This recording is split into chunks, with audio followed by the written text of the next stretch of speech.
শুরু করছি মহাকবি হোমার রচিত ওডিসি এর তৃতীয় পর্ব।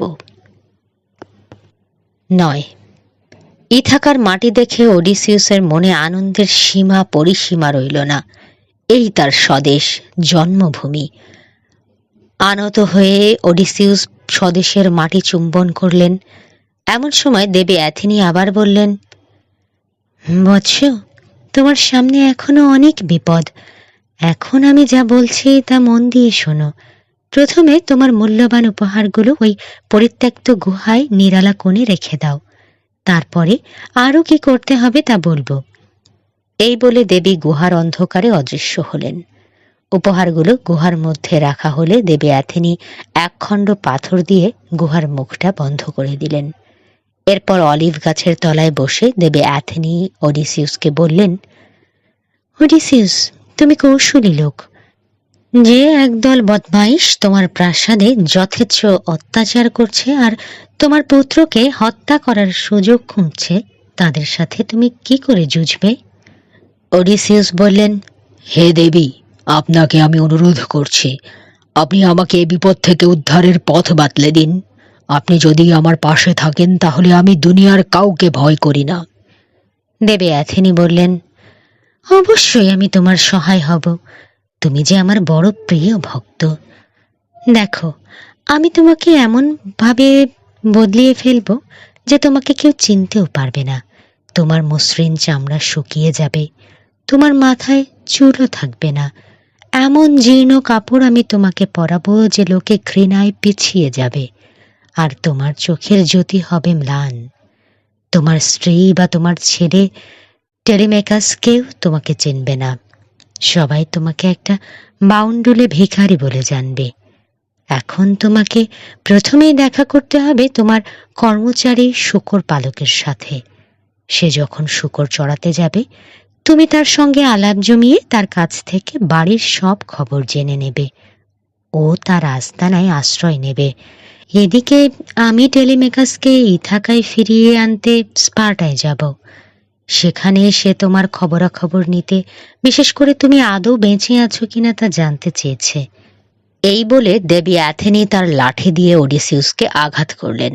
সঙ্গে সঙ্গে ওডিসিউসের মসৃণ চামড়া শুকিয়ে গেল, মাথার চুল খসে পড়ল, সারা দেহ জরা আর বার্ধক্যে ছেয়ে গেল, চোখের জ্যোতিও ম্লান হয়ে গেল, তার পোশাকও জীর্ণ হয়ে ধুলো কাদায় ভরে গেল। দেবী তার পিঠে একটা হরিণের চামড়াও চাপিয়ে দিলেন। সবশেষে দেবী ওডিসিউসের হাতে একটা লাঠি দিলেন। এখন ওডিসিউসকে আর কেউ ওডিসিউস বলে চিনতে পারবে না। ভাববে সে একজন অজানা অচেনা নিঃস্ব বুড়ো ভিখিরি। এভাবে সবকিছু ঠিকঠাক করে দেবী অ্যাথেনি টেলিমেকাসকে আনতে স্পার্টায় রওনা হলেন। আর ওডিসিউস অসমতল বনের পথ ধরে পাহাড়ের উপর দিয়ে লাঠি ঠুকঠুক করে হাঁটতে হাঁটতে শূকর পালকের সামনে পৌঁছলেন। 10। ওডিসিউস যখন শূকর পালকের গৃহে পৌঁছলেন, তখন তার কুকুরগুলো হঠাৎ তাকে ভিখিরি বেশে দেখতে পেয়ে চিৎকার করে আক্রমণ করতে ছুটে এলো। ওডিসিউস তাড়াতাড়ি বসে পড়ে লাঠিটা ফেলে দিলেন, কিন্তু তাতেও কুকুরগুলো শান্ত হলো না। শূকর পালক কুকুরের চিৎকার শুনে ছুটে এসে ফটকের কাছে গিয়ে কুকুরগুলোকে শান্ত করল। মনিব ওডিসিউসকে বুড়ো ভিখারির বেশে দেখে সে চিনতে পারল না। তাই সে বলল, ওই বুড়ো কর্তা, খুব অল্পের জন্য রক্ষে পেয়েছ। আমি সময় মতো না এসে পড়লে কুকুরগুলোর হাতে তোমার যে আজ কি হাল হতো তা ভাবতেও গা শিউরে ওঠে। আর সবাই এজন্য আমাকে দোষ দিত। এসো, আমার ঘরে গিয়ে প্রথমে কিছু খেয়ে নাও, তারপর কে তুমি, কোথা থেকে আসছো সেসব কথা শুনবো। ওডিসিউসকে নিজের ঘরে নিয়ে এসে শূকর পালক পরম সমাদরে অভ্যর্থনা জানালে। এই সমাদরে পুলকিত হয়ে ছদ্মবেশী ওডিসিউস বললেন, ঈশ্বর আপনার মঙ্গল করুন। শূকর পালকের নাম ইউসিয়াস। সে বললে, ভিখারি আর অতিথি হচ্ছে নারায়ণ, তারাই ভগবান, তাই তাদের সমাদর না করে পারি না। এই বলে সে শূকরের খোঁড় থেকে দুটো বেশ হৃষ্টপুষ্ট শূকরের বাচ্চা নিয়ে এসে তাদের জবাই করলে, আর সেই শূকর মাংস বেশ করে রেঁধে অতিথিকে খেতে দিলে। খেতে খেতে ওডিসিউস তার নিজেরই কথা শূকর পালকের মুখে শুনতে লাগলেন। তাই আহারের শেষে তিনি প্রশ্ন করলেন, যে মনিবের তুমি এত প্রশংসা করছো তার নাম কি? তুমি বলছিলে যে ট্রয় যুদ্ধের তিনি একজন মস্ত বড় যোদ্ধা ও নায়ক। মনে হচ্ছে আমি যেন তাকে চিনি এবং তাকে দেখেছিও। পৃথিবীর সঙ্গে তো আমার অনেক দিনের চেনা পরিচয়। উত্তরে শূকর পালক বললে, ওডেসিউসের সংবাদ নিয়ে যে ভবঘুরেই আসুক না কেন, কেউ তার স্ত্রী ও পুত্রকে বিশ্বাস করাতে পারবে না। অনেক ভিখারি কিছু জামা কাপড় পাবার লোভে অনেক মিথ্যে কথাই বলে যায়। তবে এটা ঠিক, আমার মনিব ওডেসিউস আর বেঁচে নেই। তার মৃত্যুতে কারোই কিছু এসে যাবে না, কেবল ক্ষতি হবে সবচেয়ে বেশি আমার।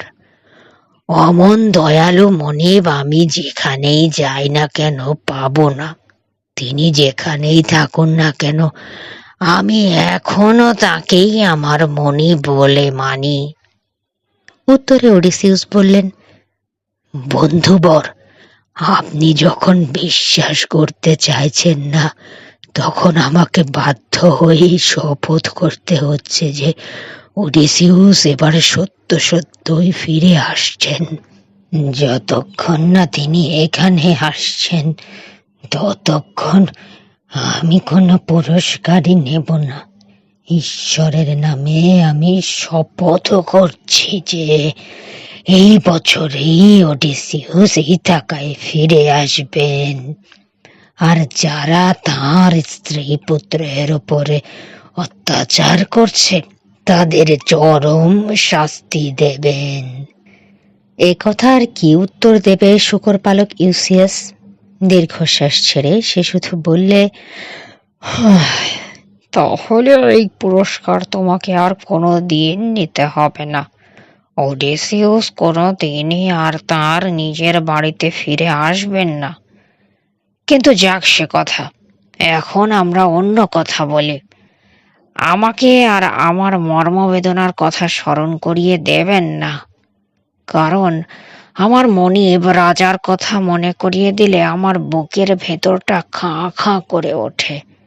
যখন মনে পড়ে রাজকুমার টেলিমেকাস আর তার সুস্থ সুন্দর স্বাস্থ্য, তার অতুলনীয় রূপের কথা, তখন বুকটা গর্বে ভরে ওঠে। কিন্তু কি যে মতিচ্ছন্ন হলো তার! তিনি চলে গেলেন তার বাপের খবর নিতে সুদূর স্পার্টা রাজ্যে। এদিকে তার শত্রুরা প্রাসাদ দখল করেছে আর ওঁত পেতে রয়েছে তাকে খুন করার জন্যে। এখন আপনি বলুন তো, আপনি কে, কোথা থেকে আসছেন, আর এই ইথাকায় আপনি নিশ্চয় জাহাজে করে এসেছেন? ওডিসিউস উত্তর দিলেন, সব কথাই আপনাকে বলবো, তবে সারা বছর যদি এখানে বসে আপনাকে আমার কথা বলি তাহলেও আমার দুঃখ কষ্টের কাহিনী ফুরোবে না। তবে মোটামুটি এই শুনে রাখুন যে ক্রিট দ্বীপে আমার জন্ম। ধন সম্পত্তি আমার বিস্তর ছিল, কিন্তু যুদ্ধের নেশা আমাকে পেয়ে বসেছিল। আমি বিভিন্ন দেশে যুদ্ধ করতে যাই। সেই সব স্থানেই ওডিসিউসের কথা শুনি যে তিনি প্রচুর ধন সম্পদ নিয়ে ইথাকায় ফিরছেন। তারপর আমি একটা জাহাজে আশ্রয় নেই। সেই সময় নাবিকেরা আমাকে কৃতদাস রূপে বেচবার জন্যে এইসব ছেঁড়া পোশাক পরিয়ে দেয়, আর আমার মূল্যবান পোশাক খুলে নিয়ে নেয়। ইথাকায় এসে আমাকে জাহাজের এক স্থানে বেঁধে যখন তারা তীরে আহারাদি করছিল, সেই সময় আমি বাঁধন ছিঁড়ে পালিয়ে আসি। ওডিসিউস তার কথা শেষ করলে শূকর পালক বললে, আপনার কথা সবই আমি বিশ্বাস করেছি, কেবল আমার মনিব ওডিসিউস সম্বন্ধে আপনি যা বললেন তা আমি বিশ্বাস করতে পারলাম না বলে আমাকে মাফ করবেন। তাদের মধ্যে আর কোনো কথাবার্তা হলো না। রাতের দিকে ওডিসিউস একটা কম্বল চেয়ে নিলেন। শূকর পালক কম্বলটা দিয়ে বললে, আমার একটা মাত্র কম্বল আছে, তাই সকালে আপনাকে কম্বলটা ফেরত দিতে হবে। রাতে আমার ওটার দরকার নেই। এবার শূকর পালক ওডিসিউসকে শুতে বলে হাতে তরবারি নিয়ে বাইরের শূকরদের পাহারা দেবার জন্য বেরিয়ে গেল। এই ছিল তার নিত্য কর্তব্য। ওডিসিউস তার শূকর পালকের কর্তব্যনিষ্ঠা দেখে মনে মনে সন্তুষ্ট হলেন। পরের দিন সকালে ওডিসিউস ঘুম থেকে উঠেই শূকর পালকের কাছে বিদায় নেবার সময় বললেন, আপনার অন্ন ধ্বংস করতে আর চাই না। রাতটা এখানে বেশ কাটালুম, কিন্তু এখানে আর নয়। এবার আমাকে শহরের পথ বলে দিন। আমি ভিক্ষা করে জীবন ধারণ করি তো। আর এই নিন আপনার কম্বল। এই বলে ওডিসিউস তার গায়ের কম্বলখানা বিছানার ধারে রেখে দিলেন। শূকর পালক বললে, কিন্তু আপনি আর কয়েকদিন অপেক্ষা করলে পারতেন। মহান ওডিসিউসের ছেলে টেলিমেকাস শীঘ্রই এসে যাবেন। তিনি দয়ালু ও অতিথি বৎসল। তিনি এলে আপনার কোনো দুঃখ কষ্ট থাকবে না। প্রচুর জামা কাপড়ও আপনি পাবেন। বেশ, আপনি যখন থাকতে বলছেন, আমি না হয় থেকেই যাব। তবে আমাকে একবার ওডিসিউসের বাবা মার খবর দিন। তিনি তো তাঁদের বৃদ্ধ বয়সে ফেলে রেখে চলে গিয়েছিলেন। তারা কি এখনো বেঁচে আছেন না মরে গেছেন? একথা শুনে শূকর পালক অশ্রু বিসর্জন করলে। তারপর একটু থেমে চোখ মুছে বললে, ওডিসিউসের বাবা বেঁচেও মরে আছেন। পাগলের মতো তিনি ঘুরে বেড়ান আর তার নিরুদ্দিষ্ট ছেলের কথা বলেন। কখনো খান, কখনো খান না। পোশাক পরিচ্ছদও পরেন না।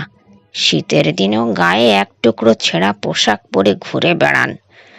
তাহার দুঃখের কথা আর বলা যায় না। মা তো কেঁদে কেঁদেই মরে গেলেন। তিনি অতি দয়াবতী মহিলা ছিলেন। আমাকে খুব আদর যত্ন করতেন। বাল্যকাল থেকেই তিনি আমাকে নিজের ছেলের মতোই পালন করেছেন। ছদ্ম বিস্ময় প্রকাশ করে ওডিসিউস জিজ্ঞেস করলেন, বাল্যকাল থেকেই তাহলে আপনি এখানে আছেন? আপনার বাড়ি কোথায়? কি করে এদেশে এলেন? আপনার কে কে আছে? দীর্ঘশ্বাস ফেলে শূকর পালক বলল, সেও এক অতি দুঃখের ইতিহাস। আমার বাবা একটা দ্বীপের রাজা ছিলেন। যে ধাইমা আমাকে দেখাশোনা করত, একদিন সে আমাকে বেচে দেবার জন্যে আমাকে নিয়ে একটা জাহাজে করে পালিয়ে যায়। বজ্রাঘাতে সেই ধাইমার জাহাজেই মৃত্যু হয়, কিন্তু আমি মুক্তি পাই না। সেই জাহাজের নাবিকেরা ওডিসিউসের বাবার কাছে আমাকে বেচে দিয়ে মোটা টাকা নিয়ে চলে যায়। সেই থেকেই আমি এখানে আছি। এইরকম গল্প করতে করতে সেই দিনটা কেটে গেল। পরের দিন সকালেই টেলিমেকাসের জাহাজ এসে ইথাকার উপকূলে পৌঁছল, কিন্তু তিনি সরাসরি প্রাসাদে না গিয়ে শূকর পালকের আস্তানায় উঠলেন। 11 সদর দরজায় টেলিমেকাস এসে দাঁড়ালে ওডিসিউস শূকর পালককে বললেন, আপনার সদরে কার যেন পায়ের শব্দ শুনতে পাচ্ছি। মনে হচ্ছে ওই আগন্তুক আপনার খুবই পরিচিত, কেননা কুকুরদের কোনো সাড়া শব্দ নেই। কথাটা শুনে শূকর পালক তাড়াতাড়ি বাইরে বেরিয়ে গেল। ফটকে সে টেলিমেকাসকে দেখেই আনন্দে গদগদ। তার কপালে চুম্বন করে তাকে বুকে জড়িয়ে ধরে বৃদ্ধ আনন্দ প্রকাশ করতে লাগলো। কুশল সংবাদ জিজ্ঞাসা করতে করতে শূকর পালক তাকে নিয়ে ঘরের মধ্যে এলো। টেলিমেকাসকে দেখেই ওডিসিউস চেয়ার ছেড়ে উঠে দাঁড়াতে গেলে তিনি ইঙ্গিতে তাকে নিষেধ করলেন। এখানে আমার বসার জায়গার অভাব নেই। সঙ্গে সঙ্গে একজন কৃতদাস টেলিমেকাসকে একটা আসন দিয়ে গেল। শূকর পালকের দিকে চেয়ে টেলিমেকাস প্রশ্ন করলেন, এখনো কি শত্রুরা আমাদের প্রাসাদে অত্যাচার চালাচ্ছে? মা পেনিলোপের অবস্থাই বা কেমন? শত্রুরা আপনাকে হত্যা করার ষড়যন্ত্র করছে, কিন্তু আপনি সরাসরি প্রাসাদে না গিয়ে এখানে এসে পড়ায় তাদের তার সুবিধে হলো না। ওদিকে আপনার মা তো আপনার জন্য কেঁদে কেঁদে দিন কাটাচ্ছেন।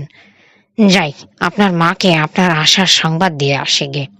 হ্যাঁ, এখনই যাও, কিন্তু আমার এখানে আসার কথা আর কেউ যেন জানতে না পারে। কেন, তোমার ঠাকুরদাকে জানাবো না? সে বুড়োর যে কি অবস্থা তা চোখে না দেখলে বোঝা যায় না।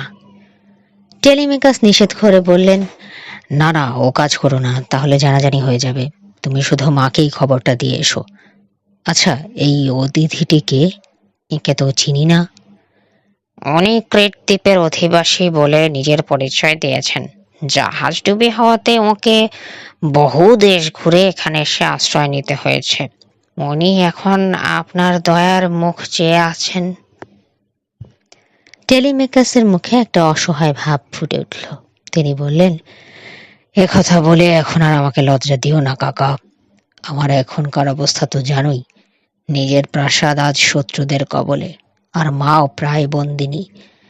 এখন ওর কি সাহায্য আমরা করতে পারি? কথা দিচ্ছি, সুদিন এলে ওকে নিশ্চয়ই আমরা সাহায্য করব। শূকর পালক প্রাসাদের দিকে চলে গেল।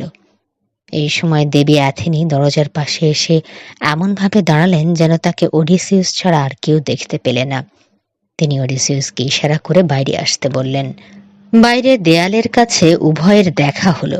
দেবী বললেন, মৎস্য, এবার তোমার ছেলের কাছে আত্মপ্রকাশ করার সময় এসেছে।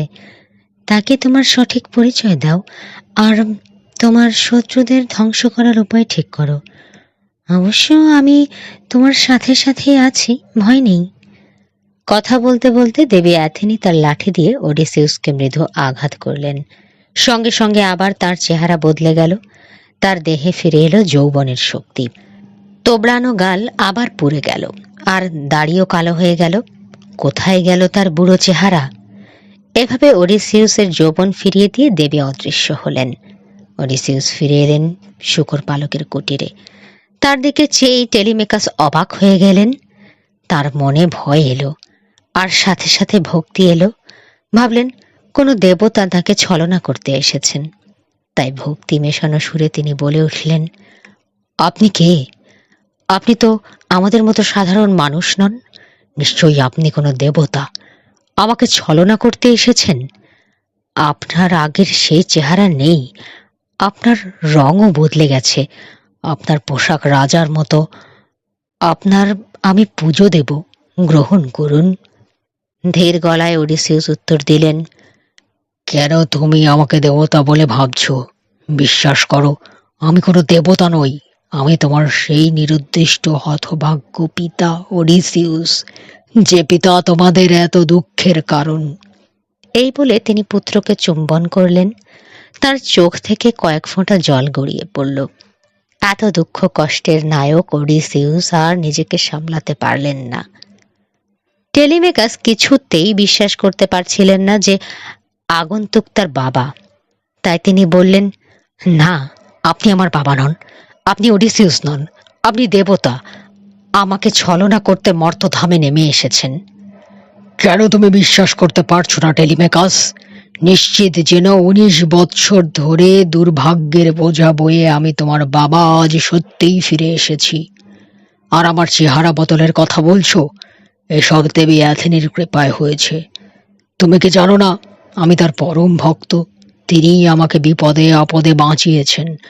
তার পরামর্শেই আমি কখনো বুড়ো, কখনো যুবক, কখনো ছেঁড়া পোশাক পরা ভিখারি, আবার কখনো মূল্যবান পরিচ্ছদে সজ্জিত যুবক। সন্দেহ দোলায় দুলতে দুলতে টেলিমেকাস শেষে বাপকে জড়িয়ে ধরে ফুঁপিয়ে কেঁদে উঠলেন। বহুক্ষণ ধরে তারা পিতা পুত্র চুপচাপ বসে রইলেন। কখন দিন শেষ হয়ে গেল, সূর্যাস্ত গেল, তা কেউই বুঝতে পারলেন না। হঠাৎ একসময় টেলিমেকাস প্রশ্ন করলেন, আপনি কোন জাহাজে ঢাকা এলেন? পায়ে হেঁটে আসা তো সম্ভব নয়। দেবী অ্যাথেনির কৃপায় কেসিয়ানদের জাহাজে করে আমি এখানে এসেছি। তারা আমায় যেসব উপহারগুলো দিয়েছে সেগুলো গুহার মধ্যে রেখে এসেছি। সেগুলো খুব মূল্যবান। এখন তুমি আমাকে শত্রুদের নাম বলো, আর তারা সংখ্যায় বা কতজন। তাহলে বুঝতে পারবো তাদের আমরা একাই শেষ করতে পারবো কিনা, অথবা আমাদের বাইরে থেকে কোনো সাহায্য নিতে হবে। টেলিমেকাস প্রবীণের মতো উত্তর দিলেন, বাবা, যোদ্ধা হিসেবে আপনার নাম আমি অনেক শুনেছি। আরও শুনেছি যে আপনিও খুব বুদ্ধিমান ও বিচক্ষণ। কিন্তু এবার আপনার সমস্ত শক্তি ও বুদ্ধি টিকবে না। শত্রুরা সবাই খুব ভালো যোদ্ধা, তারা সংখ্যায় অনেক, তাছাড়া তাদের চাকর বাকরও অজস্র। আমাদের প্রাসাদ তারা অধিকার করে পরম আনন্দে দিন কাটাচ্ছে। ওডিসিউস উত্তরে বললেন, তবে এক কাজ করো, সকাল হতে না হতেই প্রাসাদে ফিরে গিয়ে শত্রুদের সঙ্গে দেখা করো, কিন্তু আমি যে ফিরেছি এ কথা একটি প্রাণীও যেন না জানে। পিতা লোয়ার্টিস, ইউসিয়াস বা পেনিলপি পর্যন্ত যেন আমার ফেরার কথা না জানতে পারে। পরে ইউসিয়াস আমাকে শহরে নিয়ে যাবে, অবশ্য দেবীর কৃপায় আমি দরিদ্র ভিখারির বেশিই সেখানে যাব। যদি আমার প্রতি কেউ দুর্ব্যবহার করে তাহলে তুমি তা সহ্য করবে, এমনকি আমাকে যদি কেউ অস্ত্রাঘাত করতে আসে তাহলেও তোমার কিচ্ছু করার দরকার নেই। অবশ্য তুমি মৃদু প্রতিবাদ করতে পারো এই পর্যন্ত, তবে তারা তোমার কথা শুনবে না, কারণ তাদের দিন ঘনিয়ে এসেছে। আর আমার ইশারা পেলেই তুমি প্রাসাদের দরবার কক্ষে যেসব অস্ত্রশস্ত্র দেখবে তা সরিয়ে ফেলে গুদামে বন্ধ করে দেবে। কেউ যদি এ বিষয়ে কিছু জিজ্ঞাসা করে একটা ছলছুতো করে তাকে অস্ত্র সরাবার কারণ বুঝিয়ে দিবে।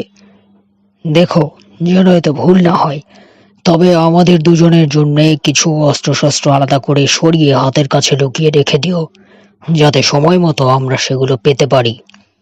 টেলিমেকাস পিতার কথা অক্ষরে অক্ষরে পালন করার শপথ নিলেন। 12। এদিকে প্রাসাদের মধ্যে কিভাবে যেন রটে গেছে যে টেলিমেকাস স্পার্টা থেকে ফিরে এসেছেন। খবরটা শুনেই শত্রুরা সবাই একত্রে দরবার কক্ষ থেকে বেরিয়ে এসে প্রাসাদের ফটকের সামনে জড়ো হলো। তাদের দলের নেতা ছিল ইউরিসেকাস নামে একজন রাজবংশীয় যুবক। অন্যান্য যুবকদের উদ্দেশ্য করে সে বললে, টেলিমেকাস তাহলে নিহত হয়নি। আমরা যে গুপ্ত ঘাতককে ওত পেতে থাকতে বলেছিলাম সে একজন অপদার্থ। অ্যান্টিনাস উত্তর দিলেন, তা নয়, টেলিমেকাস যে জাহাজে করে এসেছে সেই জাহাজ বন্দরে না থেমে তাকে অন্য কোথাও নামিয়ে দিয়েছে। ওই দেখো, একটা জাহাজ মাঝদরিয়ার দিকে ফিরে যাচ্ছে। সবাই চেয়ে দেখলে একটা বিদেশি জাহাজ উপকূল ছেড়ে চলে যাচ্ছে। একজন বললে, কিন্তু আমাদের হাত থেকে টেলিমেকাসের রেহাই নেই, এখন আমাদের কিছু একটা করতেই হবে।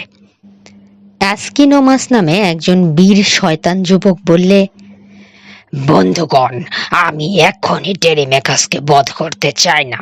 সবচেয়ে আগে আমাদের উচিত হবে দেবতাদের ইচ্ছে জানা। তারা যদি আমাদের কাজ সমর্থন করেন তাহলে আমি নিজেই তাকে হত্যা করব, আর তারা যদি তা না করেন তাহলে আমি আপনাদের এই কাজ থেকে বিরত হতে পরামর্শ দেব। অ্যাস্কিনোমাসের কথা সকলেই সমর্থন করল। ঠিক এই সময় রানী পেনিলোপি সেখানে সহসা হাজির হয়ে শত্রুদের বললেন, আপনারা আমার অন্ন ধ্বংস করছেন আর আমার ছেলেকে হত্যা করবেন বলছেন। এ কি ধরনের নীচতা আপনাদের? যে ওডিসিউস একদা আপনাদের এই অনেককে ছেলের মতো ভালোবাসতেন, তারই সন্তানকে আজ আপনারা হত্যা করার মতলব করছেন। ছি ছি, আপনারা নরাধম। এরপরে কিছুক্ষণের জন্য চারদিকে গভীর নিস্তব্ধতা, কারোর মুখে কোনো কথা নেই। এবার ইউরিসেকাস উঠে দাঁড়ালো। সে সর্বদাই চিন্তা করছিল কি করে টেলিমেকাসকে হত্যা করা যায়। এখন সে বললে, দেখুন রানী, মিথ্যে ভাবনা করে লাভ নেই। দেবতাদের ইচ্ছে না হলে কারুর সাধ্যে নেই যে টেলিমেকাসের গায়ে হাত দেয়। আর যদি কেউ দেয় তাহলে আমি তরবারির এক আঘাতে তার মুন্ডচ্ছেদ করব। আপনার কোনো ভয় নেই। তবে যদি দেবতারা টেলিমেকাসের হত্যা চান তাহলে আমার করবার কিছু নেই। এ কথা শুনে রানী পাগলিনীর মতো ছুটে নিজের ঘরে চলে গেলেন। শত্রুরা সবাই যে যার জায়গায় ফিরে গেল। 13। সকালে শূকর পালক প্রাসাদ থেকে ফিরে আসছিল। তা দেখে দেবী অ্যাথেনি ওডিসিউসকে আবার লাঠির আঘাত করলেন, আর সঙ্গে সঙ্গে টেলিমেকাসের চোখের সামনেই ওডিসিউস একজন বুড়ো ভিখারিতে পরিণত হলেন। সেই জীর্ণ নোংরা পোশাক, সেই পাকা দাড়ি আর তোবড়ানো গাল। শূকর পালক টেলিমেকাসকে প্রাসাদের সংবাদ দিলে তা শুনে টেলিমেকাস বললেন, কাকা, আমি প্রাসাদে যাচ্ছি, কিছুক্ষণ পরে তুমি এই বুড়োকে শহরে নিয়ে এসো। সেখানে তবু ওর কিছু কিছু ভিক্ষে জুটবে, কিন্তু এখানে শুধু বসে বসে খেলে কদিন চলবে বলো? ওডিসিউস বললেন। আমিও ঠিক সেই কথাই ভাবছিলাম। তারপর টেলিমেকাসকে উদ্দেশ্য করে তিনি বললেন, আপনি আগে চলে যান, আপনার আদেশ মতো উনি আমাকে নিয়ে যাবেন। আমার জামা কাপড়ের যে জীর্ণ অবস্থা, তাতে রোদ্দুর ওঠার আগে শহরে যাওয়া আমার ঘটবে না। প্রাসাদে ফিরে টেলিমেকাস সোজা অন্দরে মার কাছে গেলেন। তিনি ছেলের কুশল সংবাদ নিয়ে জিজ্ঞাসা করলেন, বাছা, তোমার বাবার কোনো সংবাদ পেয়েছো কি? সঠিক সংবাদ কিছু না পাওয়া গেলেও তিনি যে বেঁচে আছেন তা জানতে পেরেছি। অনেকে বলে তিনি হয়তো এতক্ষণে ইথাকায় পৌঁছে গেছেন। মায়ে পয়ে এরকম কথাবার্তা যখন চলছে, তখন শত্রুরা প্রাসাদ প্রাঙ্গণে নানাবিধ খেলায় উন্মত্ত। কেউ বা বর্ষা ছুটছে, কেউ বা তরবারি নিয়ে খেলা করছে। টেলিমেকাস তাদের মধ্য দিয়ে বর্ষা হাতে বেরিয়ে গেলেন। এদিকে শূকর পালক ওডিসিউসকে গ্রাম থেকে শহরে নিয়ে আসার ব্যবস্থা করছিল। সে ওডিসিউসের দিকে চেয়ে বললে, বন্ধু, আমি দেখেছি আপনি আজই শহরে চলে যাবার জন্য ইচ্ছুক, আর আমার মনিব টেলিমেকাসেরও সেই ইচ্ছে। তবে চলুন, আর দেরি করে দরকার নেই। বেলাবেলি না যেতে পারলে সন্ধ্যায় আবার বেশ ঠান্ডা পড়বে। তাহলে এক্ষুনি রওনা হওয়া যাক, কিন্তু আমাকে এক গাছা লাঠি দিতে হবে। যে শুনেছি পথটা বড় খারাপ, একটা লাঠি না থাকলে আমার হাঁটতে খুব কষ্ট হবে। জীর্ণ পোশাক পরা এক বুড়ো ভিখিরির বেশে ওডিসিউস লাঠি নিয়ে খোঁড়াতে খোঁড়াতে শহরের দিকে অগ্রসর হলেন। সঙ্গে চলল শূকর পালক। শহরের কাছাকাছি একটা পাহাড়ের পথের ধারে একটা পুকুর। ঝর্ণার নির্মল জল এখানে জমা হয়। এই পুকুর থেকে শহরবাসী তাদের পানীয় জল সংগ্রহ করে। এখানে মেলান্থিয়াস নামে একজন শত্রুপক্ষীয় লোকের সঙ্গে ওডিসিউসের দেখা হয়ে গেল। ওডিসিউস আর শূকর পালককে দেখেই সে বিশ্রী কতকগুলো গালাগালাজ করলে। তারপর বললে, হরে হতচ্ছাড়া শূকর পালক, এই ভাগাড়ের মরাটাকে কোথায় নিয়ে যাচ্ছিস? ওকে আমাকে দে, ও আমার ছাগল ভেড়াগুলোকে দেখতে পারবে। এই বলেই সে ওডিসিউসের কোমরে একটা লাথি মারল। ওডিসিউস কিন্তু কিছুই বললেন না বা একটু নড়লেনও না। যেমন দাঁড়িয়েছিলেন ঠিক তেমনি দাঁড়িয়ে রইলেন। ওডিসিউস একবার ভাবলেন যে লাঠি দিয়ে লোকটার মাথা ফাটিয়ে দেন, আর একবার ভাবলেন তার পা দুটো ধরে তাকে তুলে মাটিতে আছাড় মারেন। শেষে বহু কষ্টে নিজেকে সামলে নিলেন। শূকর পালক কিন্তু চুপ করে থাকতে পারল না। সে মেলান্থিয়াসের সামনে গিয়ে বললে, ওরে হতভাগা, ওডিসিয়াস ফিরে এলে এর মজাটা টের পাবি। ওরে খেঁকি কুকুর, তোর মনিব ওডিসিয়াস অনেকদিন হলো পটল তুলেছে, তাই তো তার বাচ্চাটাকে এতক্ষণ হয়তো তার প্রাসাদে জবাই করা হয়েছে। যা যা। এই বলে মেলান্থিয়াস প্রাসাদের দিকে এগিয়ে চলল। প্রাসাদে পৌঁছে ইউরিসেকাসের কাছে গিয়ে সে বসল। সে এখন ছাগল ভেড়ার তদারকি ছেড়ে এই বদমাইশটার মোসাহেবি করে দিন কাটাচ্ছে। এদিকে ওডিসিউস ও শূকর পালককে নিয়ে প্রাসাদের ফটকের সামনে পৌঁছে গেলেন। তখন প্রাসাদের মধ্য থেকে ভেসে আসছে বীণার ঝংকার। ওডিসিউস শূকর পালকের হাত ধরে বললেন, এটাই নিশ্চয় ওডিসিয়াসের প্রাসাদ।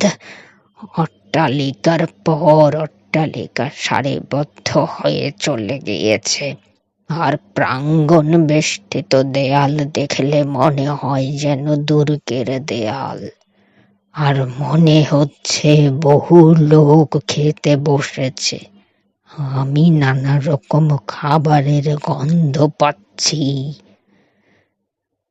আপনি প্রবীণ, আপনার দৃষ্টি কোনো দিক এড়ায় না দেখছি। এখন আমাদের মধ্যে কে আগে ভেতরে যাবে স্থির করুন তো। আপনি আগে যান, আমি ফটকের কাছে দাঁড়িয়ে থাকি। আমি তো দুঃখ কষ্ট সহ্য করতে অভ্যস্ত। যেখানে তার কথা কইছিলেন সেখানে একটা কুকুর শুয়েছিল। কথাবার্তা শুনে কুকুরটা কান খাড়া করে মাথা তুলল। তার নাম আর্গাস। ট্রয়ের যুদ্ধে যোগদান করার আগে ওডিসিউস এই কুকুরটাকে পালন করতেন, আর যখনই শিকারে যেতেন তখন একে সঙ্গে নিয়ে যেতেন। ওডিসিউস চলে গেলে কুকুরটা ছাইগাদা আর জঞ্জাল স্তূপের মধ্যে পড়ে থাকত। কেউ তাকে যত্ন করত না। ওডিসিউসের উপস্থিতি টের পেয়ে কুকুরটা আনন্দে লেজ নাড়তে লাগলো, কিন্তু মনিবের কাছে উঠে যাবার তার শক্তি ছিল না। ওডিসিউস তাকে দেখে শূকরপালকের অলক্ষ্যে চোখের জল মুছলেন। শূকরপালক প্রাসাদের মধ্যে চলে গেলে তিনি যখন কুকুরটাকে আদর করতে যাবেন তখন দেখলেন সে মরে পড়ে আছে। এতে ওডিসিউস দুঃখে ভেঙে পড়লেন, আর দাঁড়িয়ে থাকতে পারলেন না। দরজার পাশে চৌকাঠের কাছে তিনি বসে পড়লেন। রাজকুমার টেলিমেকাসি প্রথমে শূকরপালককে প্রাসাদের মধ্যে ঢুকতে দেখলেন। ইশারা করতেই সে টেলিমেকাসের পাশে একটা টুল নিয়ে বসল। বিরাট হলঘরের মধ্যে সবাই তখন পান ভোজনে ব্যস্ত ছিল। ওডিসিউস আর ফিরে আসবেন না বলে যেসব রাজবংশীয় যুবক প্রাসাদ অধিকার করার জন্য এসেছিল তারা সবাই তখন হই হুল্লোড় করছে। কেবল টেলিমেকাসি একটা টেবিলের কাছে বসে আপন মনে খাচ্ছিলেন। শূকরপালক সেখানেই বসল। তার ঠিক পেছনে পেছনে ওডিসিউস হলঘরের বারান্দায় প্রবেশ করলেন। লাঠি নিয়ে খোঁড়াতে খোঁড়াতে যখন তিনি এলেন তখন তাকে লোলচর্ম অতি বৃদ্ধ হতভাগ্য ভিক্ষুক বলেই মনে হচ্ছিল, আর তার গায়ের ওপর যে জীর্ণ পোশাক ঝুলছিল তা এতই নোংরা যে দেখলে গা ঘিন ঘিন করে। টেলিমেকাস বেশ বড় এক টুকরো রুটি ও খানিকটা মাংস নিয়ে শূকরপালককে বললেন, বুড়ো ভিখিরিটাকে এটা দিয়ে এসো, আর তাকে এদের সকলের কাছ থেকেই খাবার ভিক্ষে করতে বলো গে। আদেশ মতো ওডিসিউসকে বলা হলে প্রার্থনার ভঙ্গিতে ওডিসিউস বলে উঠলেন, ঈশ্বর টেলিমেকাসকে সুখী করুন। ঠিক যেমন ভিখিরিরা নেয় তেমনি দুটো হাত জোড় করে ওডিসিউস টেলিমেকাসের কাছ থেকে রুটি ও মাংস ভিক্ষা নিলেন, এবং যতক্ষণ বাজনা ও গান চলছিল ততক্ষণ পর্যন্ত সেগুলো চিবিয়ে চিবিয়ে খেলেন। গান শেষ হলে হলঘরের লোকগুলো উন্মত্তের মতো চিৎকার আর হাসাহাসি করতে লাগলো। সেই সময় ওডিসিউস দেবী অ্যাথেনির ইঙ্গিতে উঠে গিয়ে সকলের কাছ থেকে ভিক্ষা চাইলেন। সকলেই প্রায় কিছু কিছু খাবার দিলে, কিন্তু ভিখিরিটার চেহারা দেখে তারা বিস্ময়ে পরস্পরের দিকে চাওয়াচাওয়ি করতে লাগলো। একজন বললে, ভিখিরিটা কোথা থেকে এলো? দলের মধ্যে মেলান্থিয়াসও ছিল। সে বলে উঠল, আমি এই ভিখিরিটাকে শূকরপালকের সঙ্গে আসতে দেখেছি, তবে লোকটাকে ও কোথা থেকে এসেছে তা তো জানি না। তৎক্ষণাৎ অ্যান্টিনাস বলে উঠল, হ্যাঁ রে পাজি ইউসিয়াস, এটাকে কেন শহরে নিয়ে এলি? শহরে কি ভিখিরি আর ভবঘুরের টান পড়েছে? শূকরপালক উত্তর দিলে, দেখুন, আপনি ভদ্রবংশে জন্মেও ভদ্রভাবে কথা বলতে শেখেননি। যতক্ষণ টেলিমেকাস ও রানী পেনিলপি প্রাসাদে আছেন আমি আপনাদের কাউকে এই রাজ্যের মধ্যে ধরছি না। আপনারা যদি ওডেসিউসের অন্ন ধ্বংস করতে পারেন, ভিখিরি বা তার ভিক্ষে পাবে না কেন? টেলিমেকাস তাকে থামিয়ে দিয়ে বললেন, যাও, যথেষ্ট হয়েছে, এবার চুপ করো। তারপর অ্যান্টিনাসের দিকে চেয়ে বললেন, অ্যান্টিনাস, তুমি ওকে কিছু খাবার দাও। আমাদের খাবারই তুমি রোজ খাচ্ছ, তা থেকে একটুখানি দিলে আমার মা পেনিলপি কিছুমাত্র রাগ করবেন না। অ্যান্টিনাস রাগে ফেটে পড়ে বললে, যত বড় মুখ নয় তত বড় কথা। ঠিক এই সময় তার কাছে ভিক্ষে চাইতে এগিয়ে গেলেন ওডিসিউস। তিনি বললেন, দেখুন, আপনাকে দেখতে ঠিক রাজার মতোই মনে হচ্ছে। আপনি কিন্তু আমাকে অপরের চেয়ে একটু বেশি দেবেন। আমি যেখানেই যাব আপনার গুণগান করব। রাগে গড়গড় করতে করতে অ্যান্টিনাস বললে, যত সব আপদ! এই নোংরা জঘন্য লোকটা খাওয়াটাই মাটি করে দিল। ওডিসিউস সরে গিয়ে উত্তরে বললেন, আপনার চেহারার সঙ্গে তো মনের মিল নেই দেখছি মশাই। পরের খাবার থেকেই তো আপনি আমায় দেবেন, নিজের পয়সা তো খরচ হচ্ছে না। রাগে অন্ধ হয়ে অ্যান্টিনাস ওডিসিউসের মাথা টিপ করে টুল ছুঁড়লে। সেটা তার ডান কাঁধে গিয়ে লাগলো, কিন্তু তিনি যেমন ছিলেন তেমনিই দাঁড়িয়ে রইলেন। আঘাতের ফলে তার দেহের মধ্যে কোনো পরিবর্তন দেখা গেল না, কিন্তু তার মনে জ্বলে উঠল প্রতিহিংসার আগুন। সময়ের অপেক্ষায় তিনি রইলেন। ধীরে ধীরে তিনি তার নির্দিষ্ট স্থানে গিয়ে বসলেন। অন্যান্য সকলে এতটা ঘটবে আশা করেনি, তাই অ্যান্টিনাসের দলেরই একজন যুবক ক্ষোভের সুরে বললে, অ্যান্টিনাস, ওই হতভাগাকে মেরে তুমি অন্যায় করছো। যদি ছদ্মবেশেও কোনো দেবতা হয়, জানো তো দেবতারা অনেক সময় ছদ্মবেশে আসেন। কিন্তু অ্যান্টিনাস এসব কথা কানে তুলল না। সে সমানে গালিগালাজ করে চলল। পিতাকে ওভাবে আঘাত করতে দেখে টেলিমেকাসের বুকে খুব বাজল, কিন্তু তিনি মুখে কোনো ভাব প্রকাশ করলেন না। কিন্তু যখন রানী পেনিলোপি শুনলেন যে একজন ভিখারি অতিথিকে আঘাত করা হয়েছে, তখন তিনি আর স্থির থাকতে পারলেন না। তিনি দাসীদের শুনিয়ে বললেন, যে অতিথিকে এভাবে মেরেছে, ঈশ্বর যেন তার শাস্তি বিধান করেন। দাসীদের সঙ্গে তিনি যখন এ বিষয়ে কথাবার্তা বলছেন, তখন ওডিসিয়াস তাঁর আহারে ব্যস্ত ছিলেন। রানী শূকরপালক ইউসিয়াসকে কাছে ডেকে এনে বললেন, তুমি ভিখিরিকে একবার এখানে আসতে বলো, আমি একবার তার সঙ্গে কথা বলতে চাই। মনে হয় তিনি অনেক ঘুরেছেন, তিনি হয়তো আমার স্বামীর কথা কিছু কিছু জানতে পারেন। রানীমা, আমার কাছে উনি 3 দিন ছিলেন। উনি যেসব কাহিনী বলেছেন তা রূপকথার মতো। উনি ওডিসিউসের সঙ্গে নাকি আলাপও করেছেন। নানা দেশ ঘুরে উনি আমাদের দেশে এসেছেন। পেনিলোপি বললেন, তাহলে তাকে ডেকে আনো, আমি তার কাছ থেকে নিজের কানে সব কথা শুনতে চাই। যদি আজ ওডিসিউস ফিরে আসেন, তাহলে এই শয়তানগুলোর হাত থেকে রেহাই পাই। ঠিক এমনি সময় টেলিমেকাস হেঁচে উঠলেন, আর হাঁচির শব্দে পেনিলোপি হেসে উঠে ইউসিয়াসের দিকে ফিরে আবার বললেন, হাঁচি পড়ল, দেখছো না? তার ফিরে আসার কথা নিশ্চয়ই সত্যি। যাও, তাকে একবার আমার কাছে নিয়ে এসো। ইউসিয়াস তখন আহারে রত ওডিসিউসের কাছে গিয়ে বললে, বন্ধু, রানী পেনিলোপি আপনার সঙ্গে দেখা করতে চান। তিনি আপনাকে তার স্বামী ওডিসিউস সম্বন্ধে কিছু প্রশ্ন করবেন। তিনি খুশি হলে আপনার খাওয়া পড়ার কোনো ভাবনা থাকবে না। ওডিসিউস উত্তর দিলেন, ওডিসিউসের সব কথাই আমি জানি। রানীকে সেসব জানাতে পারলে অবশ্যই আমি খুশি হব। তবে আমি এই বদমাইশ লোকগুলোকে ভয় করি। আমাকে যখন সেই লোকটা মারলো, তখন কেউ, এমনকি টেলিমেকাসও একটা প্রতিবাদ করলো না। তাই বলছে আপনি তাকে সন্ধ্যা পর্যন্ত অপেক্ষা করতে বলুন। তখন আমি ওডিসিউসের ফেরার সম্বন্ধে আলোচনা করব। দেখছেন তো আমার পোশাকের জঘন্য অবস্থা, তাই রানীর কাছ থেকে দূরে আমাকে আসন দেবেন। শূকরপালক পেনিলোপির কাছে ফিরে গেলেন। তাকে একা ফিরে আসতে দেখেই তিনি চিৎকার করে তাকে বললেন, কি হলো, তাকে আনলে না? তিনি কি ভয় পেয়েছেন? ইউসিয়াস বললে, সে সব বদমাইশগুলোর হাত থেকে নিজেকে বাঁচাতে চায়, তাই আপনাকে সন্ধ্যা পর্যন্ত অপেক্ষা করতে বলেছে। আর সে সময় আপনারও সুবিধে হবে। পেনিলোপি উত্তর দিলেন, ভিখিরিটা বেশ বুদ্ধিমান দেখছি। সংবাদটা দিয়ে ইউসিয়াস টেলিমেকাসের কানে কানে বললে, আমি বিদায় নিচ্ছি। আপনি কিন্তু খুব সাবধান, যে কোনো সময় বিপদ হতে পারে।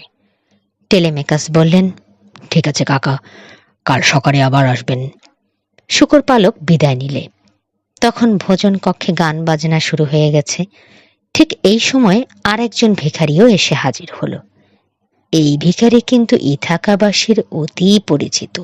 ইথাকার সম্ভ্রান্ত ঘরের যেসব যুবক ওডিসিউসের প্রাসাদ দখল করে আছে আর আহারে ও আমোদে আহ্লাদে টেলিমেকাসের অর্থভাণ্ডার নিঃশেষ করছে, তারা প্রত্যেকেই এই ভিখারিটাকে চিনত। তাকে সবাই আইরাস বলে ডাকত। অদূরে বিরাট ভোজন কক্ষ। টেলিমেকাস সেখানে আহারে রত। তিনি শূকরপালকের হাত দিয়ে ভিখারি পেশি ওডিসিউসকে যে মাংস ও রুটি পাঠিয়েছিলেন, আইরাস তা কেড়ে নিয়ে ওডিসিউসকে একটা লাথি মারলে। দোরহা মরা কোথাকার, আমার ভিক্ষে ভাগ বসাতে উড়ে এসে কোথাকার একটা বুড়ো জুড়ে বসেছে। এই অপমানে ওডিসিউসের চোখ দুটো রাগে জ্বলে উঠল। তিনি বললেন, দেখো, গালাগাল দেবার আগে একটু ভেবে দেখো তুমি আমার সঙ্গে লড়তে পারবে কিনা। এখনো এই বুড়ো হাড়ে আমি ভেলকি দেখাতে পারি। এভাবে যখন উভয়ের মধ্যে ঝগড়া বেশ জমে এসেছে, তখন টেলিমেকাসের একজন শত্রু অ্যান্টিনাস হাসতে হাসতে বলে উঠল, বন্ধুগণ, এগিয়ে আসুন, তামাশা দেখবেন তো আসুন। এই বুড়ো ভিখিরিটা আর আইরাস পরস্পরকে যুদ্ধে আহ্বান করছে। আসুন না, ওদের লড়িয়ে দিন। সকলেই এ কথায় উৎসাহিত হয়ে ছেঁড়া পোশাক পরা ভিখারি দুজনের চারিদিকে জড়ো হলো। ঠিক হলো, লড়াইয়ে যে জিতবে তাকে এক খণ্ড বড় মাংস আর বড় একখানা রুটি দেয়া হবে। সবাই যখন অ্যান্টিনাসের কথায় সায় দিলে, তখন চতুর ওডিসিউস বলে উঠলেন, কিন্তু দেখুন মশাই, এই বুড়োর সঙ্গে এক যুবকের লড়াইয়ের কোনো মানেই হয় না। তবে এই বদমায়েশটা আমাকে যখন অপমান করেছে, তখন আমি লড়তে রাজি আছি। তবে আপনাদের শপথ করতে হবে, আপনারা কেউ দুজনের কারোর দলে থাকবেন না। সকলে আশ্বাস দিলে রাজকুমার টেলিমেকাস বুড়ো ভিখিরিকে বললেন, আপনি যদি আইরাসের সঙ্গে লড়তে চান, আপনি স্বচ্ছন্দে ও নিশ্চিন্ত মনে তা করতে পারেন। আমি গৃহস্বামী ও এই প্রাসাদের মালিক, আমিও আশ্বাস দিলাম, আপনার কোনো ভয় নেই, কেউ কারোর দলে থাকবে না। ওডিসিউস যুদ্ধের জন্য প্রস্তুত হলেন। তার বিরাট ও সুগঠিত উরুদেশ দেখে তো সবাই অবাক। তার প্রশস্ত বুক ও মাংসপেশি বহুল হাতও সকলের নজরে এলো। টেলিমেকাসের শত্রুপক্ষীয় দল বুড়ো ভিখিরির এরকম আসল চেহারা দেখে পরস্পর দৃষ্টি বিনিময় করলে একজন বলে উঠল, না, আইরাসের জেতার কোনো আশা নেই, সেনা মারা পড়ে। আইরাসের শরীরে কিন্তু তখন কাঁপুনি ধরেছে। অ্যান্টিনাস আইরাসের রক্তশূন্য মুখ দেখে বলে উঠল, দেখো আইরাস, এই বুড়োটা তোমাকে যদি হারিয়ে দেয়, তোমার নাক কান কেটে আমি এদেশ থেকে তাড়িয়ে দেব। এ কথায় আইরাসকে লড়াইয়ের জন্য এগিয়ে আসতে হলো। কিন্তু ওডিসিউস তার ঘাড়ে কানের কাছে এমন আঘাত করলেন যে সে মাটিতে পড়ে গেল। সবাই উল্লাসে চিৎকার করে উঠল। ওডিসিউস তার পা দুটো ধরে প্রাঙ্গণের ওপর দিয়ে বাইরে ফেলে এলেন। তারপর তিনি তার ছেঁড়া কাপড় জামা তুলে নিয়ে আবার দরজার কাছে গিয়ে বসলেন। সেদিন রাতে একটা বড় ভোজ হলো। ইথাকার সম্ভ্রান্ত বংশীয় সকল যুবকই সেখানে উপস্থিত ছিল। তারা এই ভোজের আয়োজন করতে লোকজনদের আদেশ দিয়েছিল। ওডিসিউস মৃত ভেবে তারা এই প্রাসাদে জাঁকিয়ে বসেছে। তারাই টেলিমেকাসকে হত্যা করবারও চক্রান্ত করছে। কিন্তু টেলিমেকাস ভোজের শেষে সকলকে উদ্দেশ্য করে বললেন, অনেক রাত হয়েছে, আপনারা এবার যে যার বাড়ি চলে যান। আপনাদের তাড়িয়ে দিচ্ছি না, কিন্তু এত রাতে এই হই হুল্লোড়ে আমার মার কষ্ট হয়। সকলেই অবাক হয়ে ভাবলে, এভাবে কথা বলার স্পর্ধা টেলিমেকাস কোথায় পেলে। যাই হোক, তারা একে একে যে যার বাড়িতে চলে গেল, কিন্তু সকলেই অপমানিত বোধ করলে। 14 সেদিন রাতেই টেলিমেকাস ওডিসিউসকে বিরাট হল ঘরে নিয়ে এলেন। মা পেনিলোপিও সেখানে ছিলেন। তিনি এই ভবঘুরে ভিখিরির কাছ থেকে স্বামীর সংবাদ জানতে ব্যস্ত হয়ে উঠেছেন। পেনিলোপি প্রথমে ওডিসিউসকে পেট ভরে খাওয়াবার জন্য কয়েকজন দাসীকে আদেশ করে বললেন, তোমরা একে বেশ করে ধুইয়ে মুছিয়ে পরিষ্কার পোশাক দাও, তারপর খাবার নিয়ে আসবে। ওডিসিউস সতর্ক হয়ে উঠলেন। তিনি বললেন, আমার ইচ্ছে নয় যে আপনার দাসীরা আমাকে ধুইয়ে মুছিয়ে দেয়। তবে যদি আপনার প্রাসাদে কোনো বুড়ি ঝি থাকে, তাহলে অবশ্য আমার আপত্তি নেই। একটা মাত্র বুড়ি ঝি ছিল, ইউরিক্লিয়া। সে ওডিসিউসকে কোলে পিঠে করে মানুষ করেছিল। পেনিলোপি তাকেই ডাক দিলেন, এসো ইউরিক্লিয়া, তুমি এই ভিখিরির হাত পা ধুইয়ে দাও। উনি তোমার চেয়ে অনেক ছোট, আর তোমার মনিবেরও অনেক খবর নিয়ে এসেছেন। জল নিয়ে এসে নিরুদ্দিষ্ট ওডিসিউসের সম্বন্ধে দুঃখ প্রকাশ করতে করতে ইউরিক্লিয়া তার হাত পা ধোয়াতে লাগলো।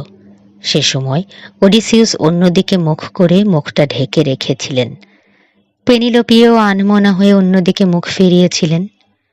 পা ধোয়াতে গিয়ে বুড়ির চোখে পড়ল একটা বড় দাগ। একবার একটা বুনো শূকর ছেলেবেলায় ওডিসিউসের পায়ে তার দাঁত বসিয়ে দিয়েছিল। বহুদিন ভুগেছিলেন ওডিসিউস। সেই কাটা দাগটাই ওডিসিউসের পরিচয় বয়ে বেড়াচ্ছে। কাটা দাগটা দেখেই আনন্দে ও বিস্ময়ে বুড়ি এতই বিহ্বল হয়ে উঠল যে হাত লেগে তার পাত্রের জলটা মাটিতে পড়ে গেল। আবেগে কণ্ঠরোধ হয়ে এলো, চোখ জলে ভরে গেল। সে ওডিসিউসের মুখখানা হাত দিয়ে তুলে বললে, আচ্ছা, নিশ্চয়ই তুমি ওডিসিউস। আশ্চর্য, আগে আমি তো চিনতে পারিনি। পেনিলোপি অন্যদিকে চেয়ে আছেন, তার দৃষ্টি মাটির দিকে নিবদ্ধ। তিনি আনমনা হয়ে স্বামীর কথাই ভাবছেন। সেই সুযোগে ওডিসিউস তার ডান হাত বাড়িয়ে বুড়ির গলা চেপে ধরে অন্য হাত নিয়ে তাকে কাছে টেনে আনলেন। বললেন, ধাইমা, তুমি যাকে বুকে করে পালন করেছ, তুমি কি তার সর্বনাশ করতে চাও? ভবঘুরের মতো ঘুরতে ঘুরতে সত্যি আজ আমি 19 বছর পরে বাড়ি ফিরেছি। কিন্তু যখন তুমি আমাকে চিনিয়ে ফেলেছ, তখন তুমি মুখ বন্ধ করে থাকবে এবং একটা লোককেও যেন আমার আসার কথা জানতে না পারে। বুড়ি ঘাড় নেড়ে ওডিসিউসের কথায় সায় দিল। পরিচ্ছন্ন হয়ে ওডিসিউস গরম হবার জন্যে আগুনের ধারে বসলেন। এবার পেনিলোপি তাকে আহার দিতে দাসীদের আদেশ করলেন। আহার করতে করতে ওডিসিউস পেনিলোপিকে জানালেন, আমার ক্রিট দেশে বাস, সেখানেই আমার ওডিসিউসের সঙ্গে দেখা হয়। তিনি তখন ট্রয় যুদ্ধে যাবার জন্য প্রস্তুত হচ্ছেন। 19 বৎসর কেটে গেলেও এখনো আমি তার সেই চেহারার বিবরণ দিতে পারি, আর তার সেই সুন্দর পোশাকের কথা আজও আমার মনে আঁকা আছে। এই বলে তিনি যে পোশাকের বিবরণ দিলেন, তা শুনে পেনিলোপি আনন্দে আত্মহারা হয়ে গেলেন। কেননা পেনিলোপি নিজেই সেই পোশাক ওডিসিউসকে পরিয়ে দিয়েছিলেন। পেনিলোপি তার শোবার ঘরে চলে গেলে টেলিমেকাস এসে পিতাকে বললেন, আপনি এখানেই আজ রাতের মতো কম্বল পেতে শুয়ে পড়ুন। আপনার আদেশ মতো আমি সমস্ত অস্ত্রশস্ত্র সরিয়ে অস্ত্রাগারে রেখে দিয়েছি। কেবল আমার ও আপনার জন্য কয়েকটা অস্ত্র বাইরে আছে। টেলিমেকাস বিদায় নিলেন। 15 রাতে ওডিসিউসের কিছুতেই ঘুম হলো না। কি করে তিনি এতগুলো শত্রুর সঙ্গে একা লড়বেন? কেবলই এপাশ ওপাশ করছেন আর এ কথাই ভাবছেন। প্রাসাদপুরী ক্রমে নিস্তব্ধ হয়ে এলো, সব আলো নিবে গেল, কিন্তু তবুও ওডিসিউসের চোখে ঘুম এলো না। এমন সময় দেবী অ্যাথেনি স্বর্গ থেকে নেমে এসে একজন মহিলার ছদ্মবেশে তার শিয়রে দাঁড়ালেন। তার মুখের কাছে ঝুঁকে পড়ে দেবী বললেন, হায় রে হতভাগা, এখনো ঘুমোওনি? কিন্তু কেন? এ কি তোমার বাড়ি নয়? তোমার স্ত্রীপুত্র কি আপনার নয়?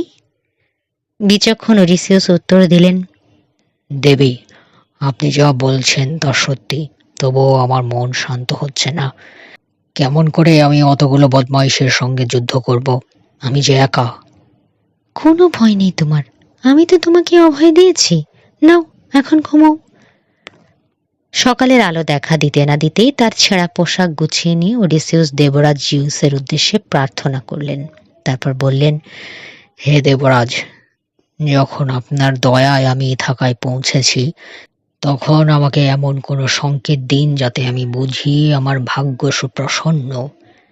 প্রার্থনা শেষ হবার সঙ্গে সঙ্গে দূর আকাশে বাজের শব্দ শোনা গেল। ওডিসিউস তা শুনে আনন্দিত হলেন। আকাশে মেঘ নেই, অথচ এই বাজের শব্দ, এটা জিউসের সংকেত ছাড়া আর কিছুই নয়। ওডিসিউস বুঝলেন শোধের দিন এগিয়ে এসেছে, তার আর কোনো ভয় নেই। ক্রমে একটু বেলা হলো। প্রাসাদ যথারীতি কাজে ও কলরবে মুখর হয়ে উঠল। শূকরপালক ইউসিয়াস এলো, আর তারপরেই মেলান্থিয়াস এক পাল ভালো ভালো ছাগল নিয়ে হাজির। ছাগলগুলো অত্যাচারী যুবকদের খাবারের জন্য আনা হয়েছিল। ওডিসিউসকে দেখেই সে বলে উঠল, এ কি, তুমি এখনো এখানে? এখনো তোমার ভিক্ষে চালাচ্ছ এখানে? মনে হয় তুমি এবার বেদম প্রহর খাবে, কারণ আমি তোমার এই ভিক্ষে করার ধরন ঠিক বুঝতে পারছি না। আর তাছাড়া তুমি এই একটা বাড়িতেই বা ভিক্ষের জন্য পড়ে আছো কেন? শহরে কি আর কোনো বাড়ি নেই? ওডিসিউস উত্তর দিলেন না, কিন্তু তার সমস্ত মনটা লোকটার উপর বিষিয়ে উঠল। টেলিমেকাসও ঘুম থেকে উঠে তার ঘর থেকে বেরিয়ে এলেন। তারপর বর্ষা হাতে নিয়ে আর তরবারি খাপে পুরে যখন তিনি ফটকের কাছে ভিখিরির দিকে যাচ্ছেন, তখন ইউরিক্লিয়াকে দেখে তিনি থেমে গেলেন। বললেন, ধাইমা, দাসীরা কি অতিথির ঠিকমতো পরিচর্যা করেছিল? কি আর করব বাচ্চা, উনি খেলেন বটে, কিন্তু কোন বিছানা না নিয়ে এই মেঝের ওপর কম্বল পেতে শুলেন। টেলিমেকাস বর্ষাটা দোলাতে দোলাতে বাজারের দিকে, যেখানে তার দেশের লোকেরা জড়ো হয়, সেদিকে চলে গেলেন। এই সময় যখন শত্রুরা হাজির হয়ে টেলিমেকাসকে হত্যার বিষয়ে পরামর্শ করছিল, তখন একটা অশুভ চিহ্ন দেখে তারা বিমর্ষ হয়ে গেল। তারা স্থির করলে এখন হত্যা করা যাবে না, কিন্তু তাহলেও তারা প্রাসাদের মধ্যে সমানে হই হুল্লোড় করে যেতে লাগলো। টেলিমেকাসকে উপেক্ষা করে তারা তার ছাগল ভেড়াগুলো খেয়ে খেয়ে সেগুলো প্রায় নিঃশেষ করে এনেছিল। কিন্তু বেশি দিন আর এরকম অত্যাচার চলল না। একদিন ওডিসিউস টেলিমেকাসকে বললেন, এবার সময় হয়েছে, আমাদের প্রস্তুত হতে হবে। তোমার মাকে গিয়ে এবার বলো। প্রাসাদের এক কোণে রাজভাণ্ডার। এই ভাণ্ডারের বিরাট পেতলের চাবিটা নিয়ে পেনেলোপি তার শোবার ঘর থেকে বের হয়ে এলেন। সঙ্গে সঙ্গে দাসীরা চলল। এই ভাণ্ডারে ধনরত্নাদির সঙ্গে ওডিসিউসের বিশাল ধনুক ও তীক্ষ্ণধার তীর ছিল। পেনিলোপি টেলিমেকাসের পরামর্শে সে ধনুক ও তীর লোকজনের সাহায্যে প্রাসাদ প্রাঙ্গণে বের করে নিয়ে এলেন। টেলিমেকাস 12টি লৌহদণ্ড এক সারিতে পুঁতে রেখে শত্রু দলের উদ্দেশ্য করে ঘোষণা করলেন, আপনারা সবাই আমার বাবার সম্পত্তি পেতে চান, আর আমাকেও বধ করতে বাসনা করছেন, কিন্তু এই অকারণ রক্তপাত না করে আমি একটা প্রস্তাব করছি। এই ধনুকটি দেখছেন, এটি আমার বাবার। তিনি যৌবনে এটা ব্যবহার করতেন। আর এই তীক্ষ্ণধার ব্রোঞ্জের তীর, আপনাদের মধ্যে যিনি এই 12টি সারিবদ্ধ লৌহ শলাকা একত্রে বিদ্ধ করে ভূপাতিত করতে পারবেন, তিনি এই প্রাসাদের মালিক হবেন এবং সমস্ত সম্পত্তিও তাকে ছেড়ে দিয়ে আমরা বিদেয় হব। সমবেত সকল উচ্চাকাঙ্ক্ষী যুবকই হর্ষধ্বনি করে এই প্রস্তাবে সমর্থন করলে ঠিক হলো পরের দিন সকালে প্রতিযোগিতা হবে। রাতে ওডিসিউস টেলিমেকাসকে জানালেন, তোমার মাকে ওপরে তার শোবার ঘরে থাকতে বলবে, তিনি যেন কোনো ক্রমেই তার দরজা খুলে বেরিয়ে না আসেন। ইউরিক্লিয়াকে আদেশ করো, সমস্ত দাসীকে সে যেন ঘরের মধ্যে বন্দি করে রাখে। যখন প্রতিযোগিতা হবে, কোনো মহিলাই যেন তখন বাইরে প্রাঙ্গণে না থাকে। আমরা দলে আছি কজন? আমি, আপনি, শূকর পালক ও ছাগল রক্ষক। তাদের সবাইকে প্রস্তুত হয়ে এখানে আসতে বলো। প্রাসাদ প্রাঙ্গণে পরদিন আরম্ভ হলো প্রতিযোগিতা। বেরোবার সব পথ ওডিসিউসের নির্দেশে টেলিমেকাস বন্ধ করে দিয়েছেন। কেবল সদরের ফটকটি খোলা। সেখানেই বসে আছে ভিখারি ওডিসিউস। সেই জীর্ণ ময়লা পোশাক, সেই ভেঙে পড়া দেহ। লৌহ শলাকাগুলো পরপর এক সারিতে সাজানো রয়েছে কিনা তা দেখে সে টেলিমেকাস প্রথমে ধনুকে তীর যোজন করতে চেষ্টা করলেন, কিন্তু তিনি ব্যর্থ হলেন। কৃত্রিম ক্রোধ প্রকাশ করে তিনি বললেন, ওহ, আমি কি দুর্বল! তারপর একে একে অন্য যুবকেরা ধনুক বাঁকিয়ে তীর যোজনা করতে চেষ্টা করলে, কিন্তু সবাই ব্যর্থ হলো। সেই সময় ওডিসিউস ধীরে উঠে এসে একটা ভিক্ষে চাইলেন। তিনি বললেন, আমি কি আপনাদের কাছে একটা ভিক্ষে চাইতে পারি? এক সময় আমার হাতে খুব শক্তি ছিল, তারপর দুর্ভাগ্য ও দারিদ্র্যের বোঝা নিয়ে বেড়াতে বেড়াতে অনাহারে ও অনশনে হয়তো আমার হাতে সে শক্তি নেই। আমি কি একবার দেখতে পারি আমার হাতে সেই পুরনো দিনের শক্তি আছে কিনা? আপনাদের অনুমতি চাইছি। ভিখারির এই স্পর্ধায় ধনী ও অভিজাত যুবকদের দল অত্যন্ত বিরক্ত বোধ করলেন। একজন বলে উঠল, বুড়ো হয়ে আবার না খেতে পেয়ে লোকটা নিশ্চয়ই পাগল হয়ে গেছে। যাও না বাবা, বেশ তো খাচ্ছ দাচ্ছ, আবার এ বিষয়ে যুবকদের সঙ্গে পাল্লা দিতে আসছো কেন? আরেকজন বলে উঠল, পিপেলিকা পাখা ধরে মরিবার তরে। কিন্তু টেলিমেকাস বললেন, যে শর্ত আরোপ করা হয়েছে তাতে সকলেরই প্রতিযোগিতায় যোগ দেওয়ার অধিকার আছে। এখনো আমি এখানকার মালিক। যাও শুকর পালক, ভিখিরিটাকে ধনুকটা দিয়ে এসো। শূকর পালক ইউসিয়াস ধনুকটা তুলে প্রাঙ্গণের মধ্যে নিয়ে গিয়ে ওডিসিউসের হাতে তুলে দিয়ে এলো। ওডিসিউস তার কাটা দাগ দেখিয়ে আগেই তার কাছে আত্মপরিচয় দিয়েছিল। ধনুকটা নিয়ে ওডিসিউস একবার ঘুরিয়ে ফিরিয়ে দেখলেন। বহুদিন এটার ব্যবহার হয়নি। যদি কোথাও কোনো গলদ থাকে, এ ছিল তার ভয়। যুবক দল হেসে উঠে বললে, বাহ, খুব ওস্তাদ দেখছি তো। ও যেভাবে দেখছে মনে হয় এই জিনিস ও জীবনে কখনো দেখেনি। আরেকজন বললে, ভিখিরিটা বোধহয় ধনুকের একটা কারখানা খুলে ব্যবসা করবে, তাই ভালো করে দেখে নিচ্ছে। এসব বিদ্রূপে ওডিসিউস মোটেই কান দিলেন না। তিনি ধীরে ধীরে ধনুকে তীর যোজন করলেন। যুবকদের দল বিস্ময় বিমূঢ়। তাদের মুখে কথা সরল না, মুখ বিবর্ণ হয়ে গেল। তার পাশেই একটা কাঠের চৌকিতে একটা তীর পড়েছিল। বাকি ছিল খোপের মধ্যে। যে তীরটা পড়েছিল সেইটে তুলে নিয়ে ওডিসিউস তার আসন থেকে না উঠেই সেটা ছুঁড়লেন। একটা লৌহ শলাকা পড়ে গেল। এভাবে খোপ থেকে তীর তুলে একে একে সমস্ত লৌহ শলাকা ফেলে দিলেন ওডিসিউস। তারপর পুত্রের দিকে ফিরে বললেন, টেলিমেকাস, তোমার এই অতিথি ভিখিরি তোমাকে লজ্জায় ফেলেনি। আমার লক্ষ্য ব্যর্থ হয়নি। তীর যোজনা করতেও আমার কষ্ট হয়নি। আর আমার শক্তি আজও অক্ষুণ্ণ আছে। এবার আমোদ আহ্লাদ করা যাক, গান বাজনাও চলুক। গান বাজনা না চললে শুধু শুধু খেয়ে সুখ হয় না। কথার শেষে তিনি একবার টেলিমেকাসের দিকে চেয়ে ইশারা করলেন। তরবারি ও বর্ষা উঁচিয়ে পুত্র পিতার পাশে এসে দাঁড়ালো। ছিন্ন পোশাক ছেড়ে ফেলে এবার ওডিসিউস তীর ধনুক নিয়ে লাফিয়ে উঠে দাঁড়ালেন। বৈরী যুবকদের দিকে তাকিয়ে চিৎকার করে তিনি বললেন, একটা প্রতিযোগিতায় আমি জিতেছি, এবার আমার অন্য লক্ষ্য। এই বলে তিনি অ্যান্টিনাসের দিকে তীর নিক্ষেপ করলেন। অ্যান্টিনাস এক টুকরো হরিণের মাংস সবে মাত্র মুখে পুরতে যাচ্ছিল।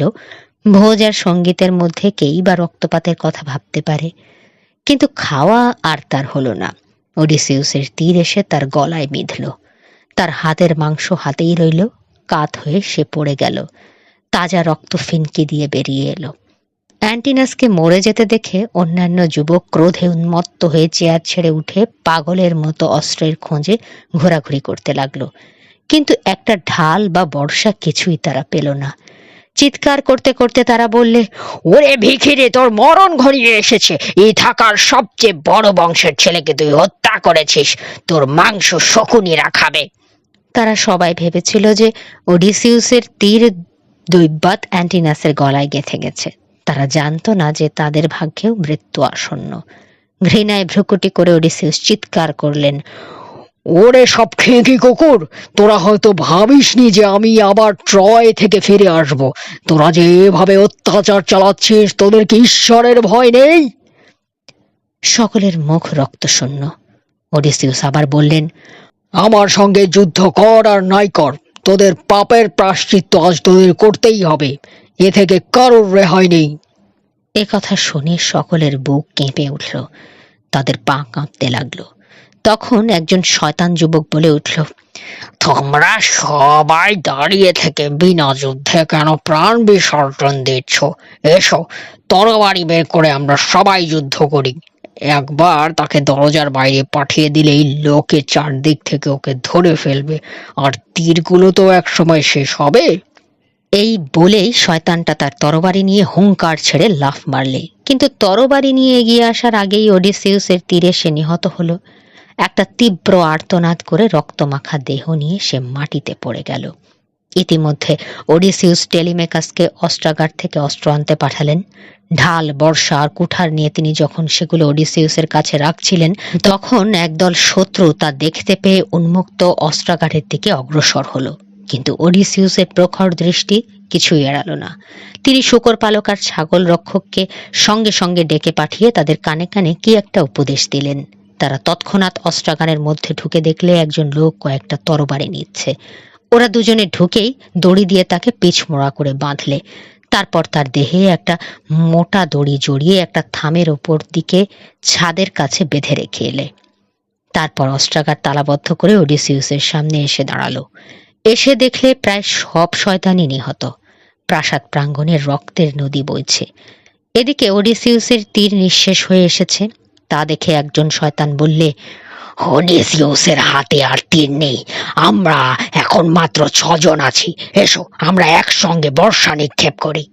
6টা বর্ষা একসঙ্গে নিক্ষিপ্ত হবার আগেই দেবী অ্যাথেনির কৃপায় ওডিসিউসের দলের বর্ষা গিয়ে বাঁধল শত্রুদের গায়ে। ওডিসিউস আর টেলিমিকাসের বর্ষা দুটো করে শত্রুদের একসঙ্গে গেঁথে ফেলল। কিন্তু তখনও 2জন শত্রু বাকি ছিল। এদের মধ্যে লিওডেপ ছিল এই শয়তানগুলোর পুরোহিত। তারা তাকে সঙ্গে করে এনেছিল বিয়ে দেওয়ার জন্যে, কারণ প্রাসাদে অনেক সুন্দরী মহিলা ছিল। আর একজন ছিল চারণ কবি ফিমিয়াস, তাকে আনা হয়েছিল গান শোনাবার জন্যে।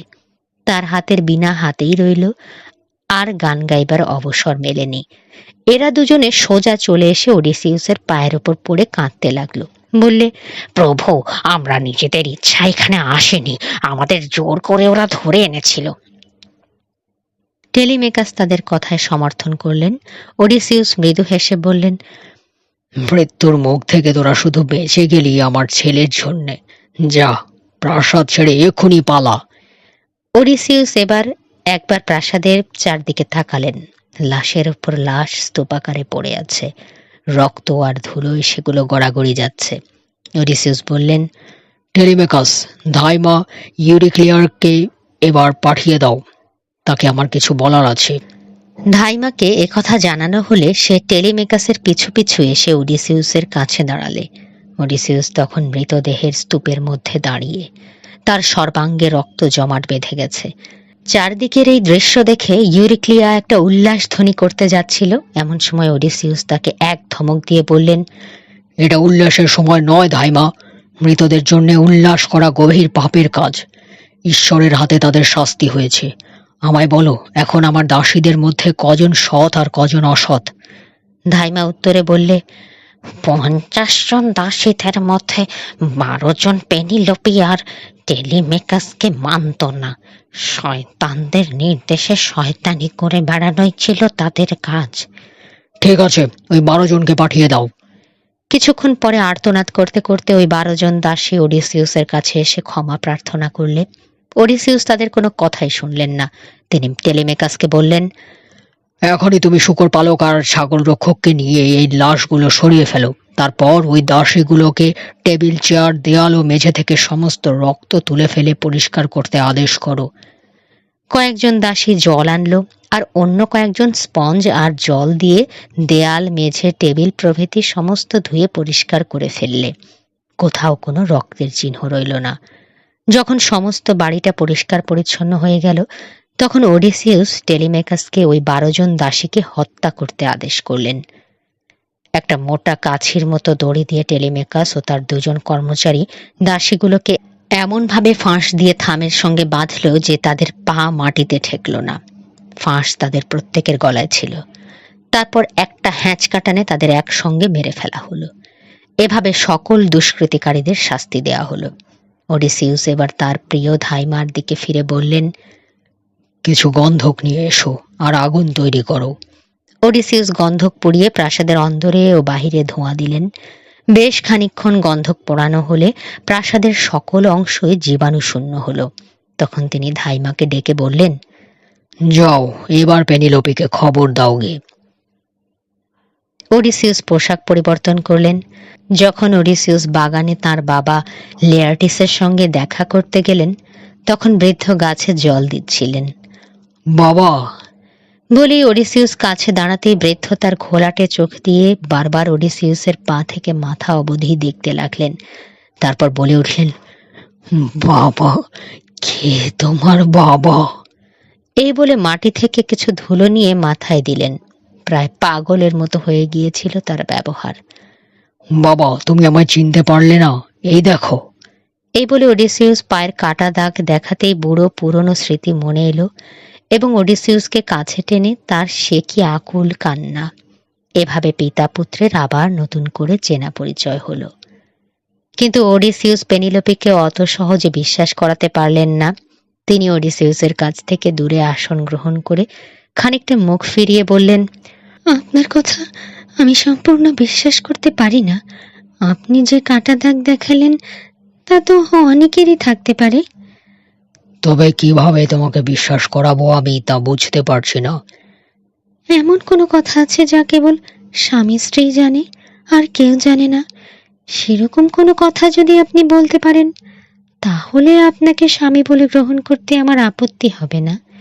তখন মৃদু হেসে ওডিসিয়াস বললেন, আমাদের শোবার ঘরের খাটটা আমি লোক ডেকে তৈরি করিয়েছিলাম, আর সেটা এমন ভাবে তৈরি যে তার রহস্য যদি কারো জানা না থাকে তাহলে সেটাকে নাড়ানো যাবে না।